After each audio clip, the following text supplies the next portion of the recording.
Suatu hari, si kancil yang lincah sedang berjalan-jalan di hutan. Ia sedang mencari tempat baru yang menarik untuk dijelajahi. Namun, tanpa disadari, si kancil telah tersesat jauh dari jalan pulang. Ia mulai merasa cemas karena sudah tidak mengenali tempat di sekitarnya. Tiba-tiba, si kancil mendengar suara geraman dari balik semak-semak. Saat ia menengok, ternyata ada kawanan serigala yang sedang berkumpul. Si kancil merasa takut karena ia tahu bahwa serigala adalah pemangsa yang sangat ganas. Namun, si kancil tidak mau menyerah begitu saja. Ia harus memikirkan cara untuk selamat. Dengan cepat, si kancil berusaha berpikir keras dan mendapatkan ide cemerlang. Ia lalu mendekati kawanan serigala itu dan berkata, "Hai, serigala-serigala, aku tahu kalian adalah pemangsa yang hebat. Tapi tahukah kalian bahwa aku punya rencana besar untuk mengalahkan raja hutan yang sangat kuat?" Serigala-serigala itu menjadi penasaran dan bertanya, "Rencana apa yang kamu maksud,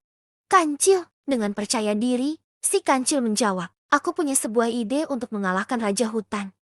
Singa, kalau kalian ingin tahu, kalian harus mengikuti perintahku." Serigala-serigala itu semakin tertarik dan menunggu penjelasan lebih lanjut. Si kancil lalu berkata, "Baiklah, pertama-tama kalian harus pergi ke puncak gunung dan mengelilinginya 3 kali sambil mengaum keras. Setelah itu, raja hutan, singa, pasti akan muncul dan kalian bisa mengalahkannya bersama." Mendengar itu, serigala-serigala mulai tertarik dan segera pergi ke puncak gunung. Seperti yang diperintahkan oleh si kancil, mereka semua sangat bersemangat. Tidak tahu bahwa si kancil hanya berbohong untuk mengalihkan perhatian mereka. Begitu serigala-serigala pergi jauh, si kancil pun segera berlari ke arah yang berlawanan dan kembali ke jalannya. Ia sangat senang karena berhasil meloloskan diri dengan akal dan kepandaiannya. Sejak hari itu, si kancil selalu mengingat untuk berhati-hati dan tidak mudah terjebak dalam bahaya. Dan meskipun ia kecil, otaknya yang cerdas membuatnya selalu bisa menghindari masalah.